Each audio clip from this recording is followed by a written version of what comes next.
एक कार पश्चिम दिशा में समान त्वरित गति से 10 सेकंड चलकर 200 मीटर तय करती है। 200 मीटर तय करती है, पश्चिम दिशा में तय करती है, ईस्ट वेस्ट पश्चिम दिशा में 200 मीटर तय करती है। फिर उसका 3 मीटर पर सेकंड स्क्वायर से 10 सेकंड के लिए विपरीत दिशा की ओर त्वरण होता है। अब विपरीत दिशा की ओर त्वरण होता है। कार की अंतिम स्थिति कुल तय की गई दूरी या अंतिम वेग बताएं।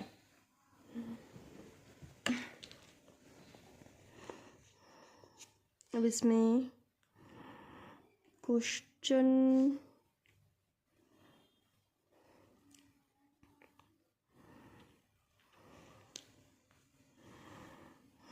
दो 200 मीटर तय करती है। पहले तो अपनों को गति की इक्वेशन लगानी है। s बराबर U T plus half E T square. s अपने पास दे रखा है 200 मीटर तय करती है पश्चिम दिशा में।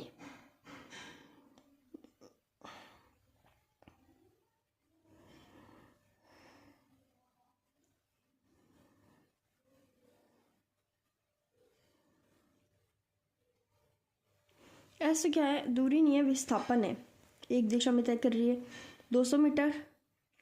पहले 0 से स्टार्ट करती है, 10 सेकंड चलकर ए टी स्क्वायर 10 सेकंड आंसर है 10 सेकंड टी की value.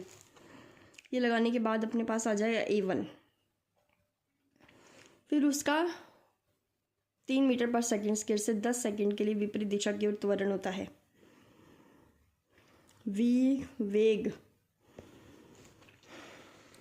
V0 U plus AT। U 0 है प्लस A अपने पास 4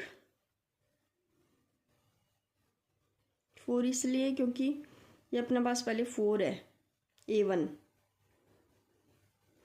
और T 10 सेकंड 40 मीटर पर सेकंड। इसके बाद दूसरी दिशा में त्वरण लगना शुरू हुआ है ना। फिर उसका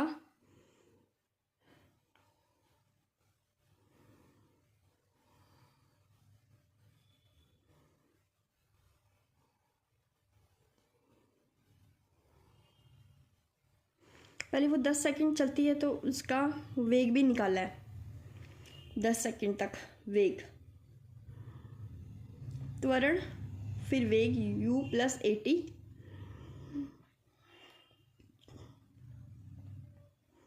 वेग आ गया। इसके बाद दूसरी दिशा में त्वरण लगना शुरू हुआ -3 मीटर पर सेकंड और V2 निकालना है। V1 plus AT। V1 वेग 40 है और A -3 है और T 10 सेकंड 10 मीटर पर सेकंड।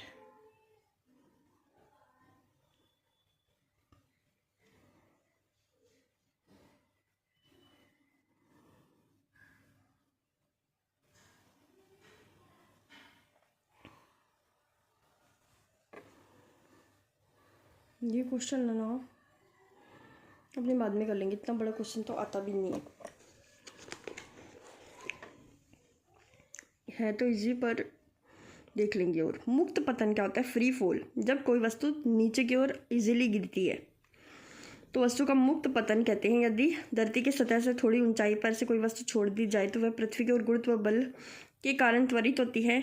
इसे जी से व्यक्त करते हैं। गुरुत्व त्वरण को वायु के प्रतिरोध को हम नगण्य माने तो कहेंगे कि वस्तु का पतन मुक्त रूप से हो रहा है अगर कोई भी वायु का प्रतिरोध ना हो। एक पंख और एक भारी गेंद को एक ही जगह से साथ साथ छोड़ा जाता है तो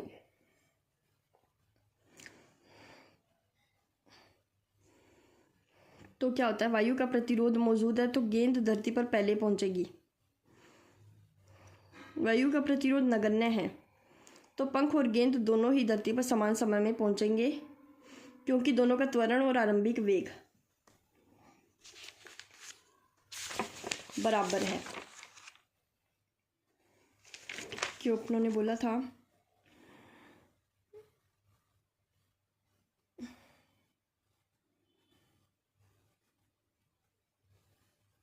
कि आपको थोड़ा देखना पड़ेगा कि प्रतिरोध हल्की चीज़ों पे ज़्यादा होगा, भारी चीज़ों पे प्रतिरोध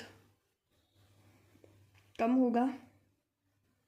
और अगर पंख और गेंद कोई प्रतिरोध नहीं है तो समान समय में पहुंचेगी, क्योंकि गुरुत्व त्वरण जो है वो द्रव्यमान पर निर्भर नहीं करता। दोनों का त्वरण और आरंभिक वेग बराबर है।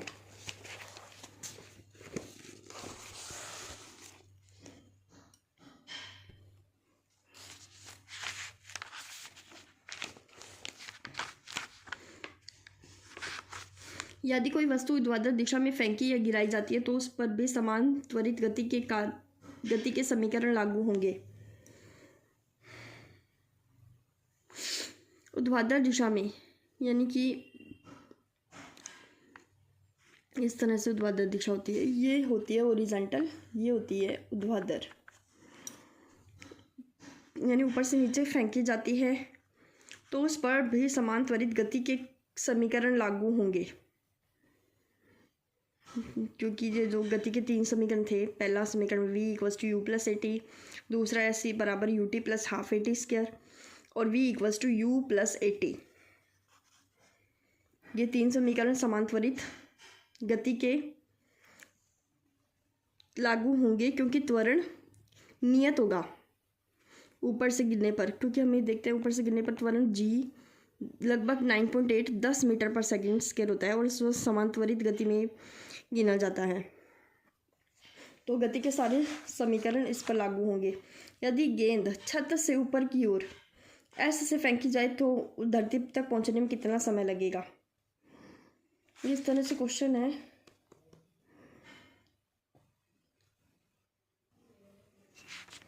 करेंगे तो कर लेंगे।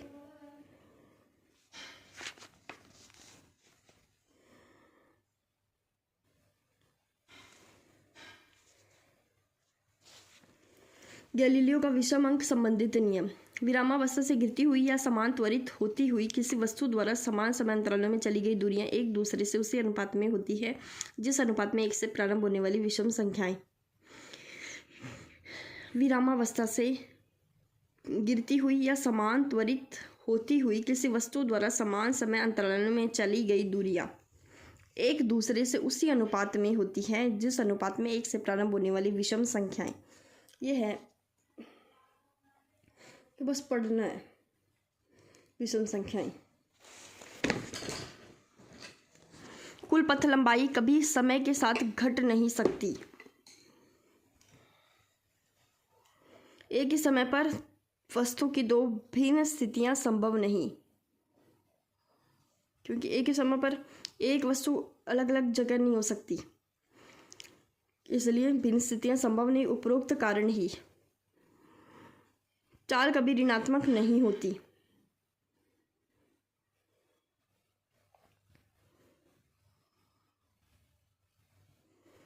सरल रेखीय गति को दर्शाता है। सरल रेखीय गति तो वही होती है सीधे रेखा में गति होना, इसमें किसी में भी सीधी रेखा में गति नहीं हो रही है।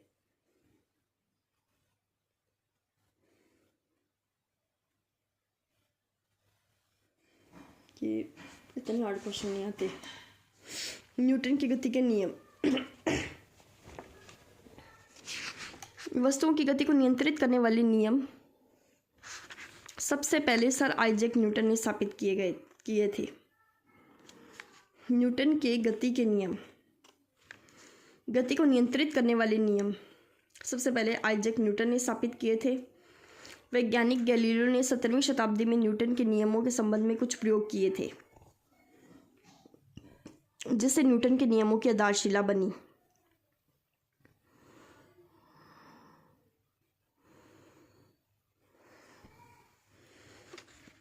सबसे पहले न्यूटन ने स्थापित किए गति को नियंत्रित करने वाले नियम। फिर गैलीलियो ने भी न्यूटन के नियमों के संबंध में कुछ प्रयोग किए, न्यूटन के नियमों की आधारशिला बनी और न्यूटन ने बल और गति के बारे में गैलीलियो के विचारों को आगे विकसित किया। और गति के 3 मौलिक नियमों को प्रस्तुत किया जो किसी वस्तु को की गति को वर्णित करते हैं।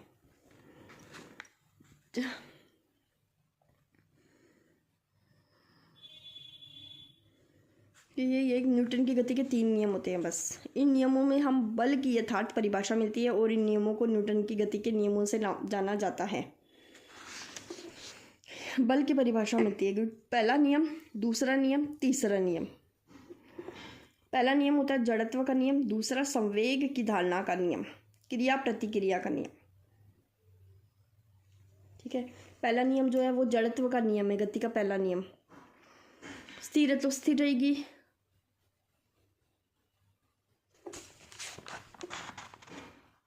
वो समीकरण थी, ये नियम है न्यूटन की गति के नियम। संवेग की धारणा का नियम और गति क्रिया प्रतिक्रिया का नियम। न्यूटन की गति का पहला नियम जो है वो पढ़ते हैं। यदि कोई वस्तु स्थिर अवस्था में है तो वह स्थिर ही बनी रहेगी। निश्चित वेग से एक दिशा में गति कर रही है तो उसी दिशा में गति करती रहती है जब तक कि उस पर कोई बाह्य बल नहीं कार्य करता। ये समझ, अगर वो पड़ी है स्थिर अवस्था में तो स्थिर में रहेगी। अगर किसी निश्चित वेग से एक ही दिशा में गति कर रही है तो ऐसे करती रहेगी जब तक कि उस पर बाह्य बल उसकी गति की दिशा को परिवर्तित करने के लिए ना लगाया जाए तब तक। विराम या गति की अवस्था में परिवर्तन, गति की अवस्था में परिवर्तन का वस्तु द्वारा विरोध किया जाता है तो वस्तु के इस गुण को क्या कहते हैं? जड़त्व। कि वो जड़त्व के कारण वो विराम अवस्था में रहना चाहती है, लगाए गए बल का विरोध करती है। और गति की अवस्था में है तब भी वो लगाए गए बल का विरोध करती है तो इस गुण को क्या कहते हैं? जड़त्व कहते हैं। इसी कारण से न्यूटन के पहले नियम को जड़त्व का नियम भी कहते हैं। स्थिर अवस्था के जड़त्व का नियम, कि वो स्थिर अवस्था में तो स्थिर में ही बनी रहने का प्रयास करेगी जब तक कि उस पर बाह्य बल कार्य नहीं करता है। गति अवस्था के जड़त्व का नियम, गति कर रही है तो समान वेग से सीधी अवस्था में गति करती रहेगी जब तक कि उस पर बाह्य बल कार्य नहीं करता।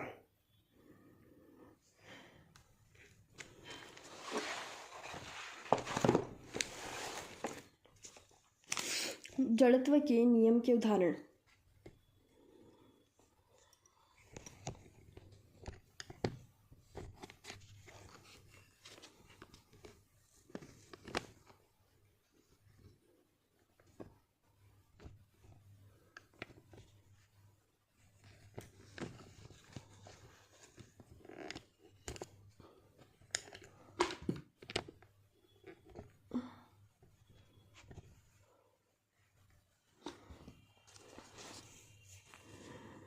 जड़त्व के नियम के उदाहरण। स्थिर अवस्था के जड़त्व के उदाहरण, स्थिर कार या बस को अचानक तेज चला देने पर उसमें बैठे यात्री का पीछे की ओर धक्का लगना। क्योंकि जो स्थिर था वो स्थिर ही बना रहता है और अचानक से चला देते हैं तो पीछे की ओर धक्का महसूस करता है। कंबल गर्द लगे दरियों को लटकाकर जब डंडे से प्रहार किया जाता है धूल के कण पृथक हो जाने का यही कारण है कि कंबल को अपने पीट रहे हैं, कंबल हिल रही है और जो कण होते हैं वो स्थिर रहना चाहते हैं इसलिए वो टूटकर गिर जाते हैं। फल लगे पेड़ की शाखा को हिलाते हैं तो फल भी नीचे गिर जाते हैं क्योंकि शाखा गतिशील हो जाती है। फल जो है वो स्थिर रहना चाहता है इसलिए वो गिर जाता है। घोड़े पर सवार बैठा है, घोड़ा अचानक दौड़ना प्रारंभ कर दे तो सवार का पीछे की ओर गिरना, यह है। और गति अवस्था के जड़त्व का नियम, तेज रफ्तार से चलती हुई बस को ब्रेक लगाकर रोकने पर यात्री आगे की ओर झुकना क्योंकि वो चलते रहना चाहता है, गति की अवस्था में ही रहना चाहता है। इसी कारण वायुयान और वाहनों में जहाँ वेग में परिवर्तन होने की संभावना होती है यात्री सीट बेल्ट लगाते हैं। लंबी कूद में खिलाड़ी कूदने से पहले तेज रफ्तार से दौड़ता हुआ आता है जिससे कूदते समय जड़त्व के कारण उसके शरीर के सामने वाली गति बनी रहती है। लंबी कूद, तेज रफ्तार से दौड़ता हुआ आता है, कूदते समय मतलब वो गति की अवस्था में रहता है, वह अधिक दूरी तक कूदने में सफल होता है। ठीक है, वो चलता चलता और अधिक दूरी तक कूद सकता है, इसलिए वो तेज़ी से कूदते हुए आता है और अधिक दूरी तक कूदता रहता है। व्यक्ति के चलती हुई गाड़ी से कूदने पर मुंह के बल आगे की ओर गिरना। अब जड़त्व और द्रव्यमान। सभी वस्तुएं अपनी गति की अवस्था में परिवर्तन का समान रूप से प्रतिरोध नहीं करती।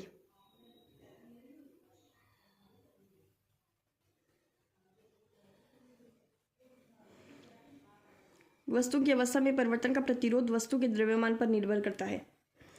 यानी कि जड़त्व जो है वो द्रव्यमान का मापक है। जड़त्व उसी का अधिक होगा। गति की अवस्था में परिवर्तन समान रूप से विरोध नहीं करती। गति की अवस्था में परिवर्तन का वो समान रूप से विरोध नहीं करती। जिसका द्रव्यमान ज़्यादा होगा उसी का जड़त्व भी ज़्यादा होगा।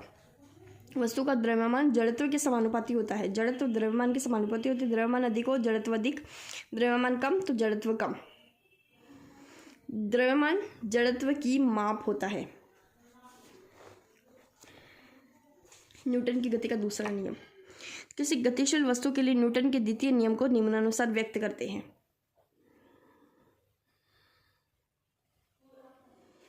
किसी वस्तु के संवेग में परिवर्तन की दर उस पर आरोपित बल के समानुपाती होती है और उसी दिशा में होती है जिसमें बल लगाया जाता है। न्यूटन के द्वितीय नियम को निम्नानुसार व्यक्त करते हैं।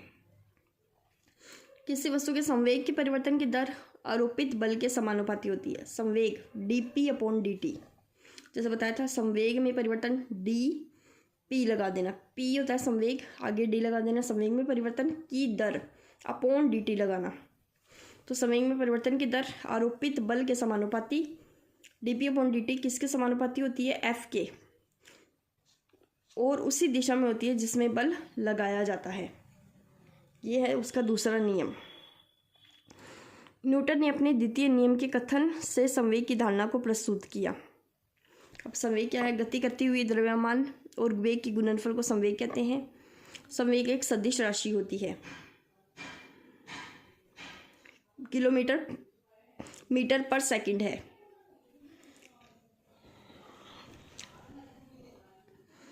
किलोग्राम मीटर की, इसको किलोग्राम में मीटर पर सेकंड कहेंगे। संवेग का विमीय सूत्र m1, ये इसका हो गया m1 L1 और t-1 है। न्यूटन के गति के दूसरे नियम से बल का परिमाण निर्धारित होता है। दूसरे नियम dp/dt से dp/dt से बल का परिमाण निर्धारित होता है। ये कैसे? चलो देख लेते हैं। जल्दी से जो होता है वो करके देख लेंगे। अभी मैंने कहा f समानुपाती dp/dt, संवेग में परिवर्तन की तरफ बल के समानुपाती होता है। और अपने को पता है संवेग अपने पास t/dt mv के बराबर होता है। m बदलेगा नहीं, v बदलेगा, तो m dv/dt। dv/dt क्या होता है? ma। तो इस f बराबर ma क्या होता है? बल। तो गति के दूसरे नियम से बल का परिमाण निर्धारित होता है। बल ma के बराबर होता है। द्वितीय नियम गति नियम के उदाहरण। क्रिकेट के खेल में कैच लपकने के लिए क्षेत्र रक्षक का गेंद के साथ अपने हाथों का पीछे की ओर धीरे धीरे पीछे की ओर खींचना द्वितीय नियम के कारण होता है।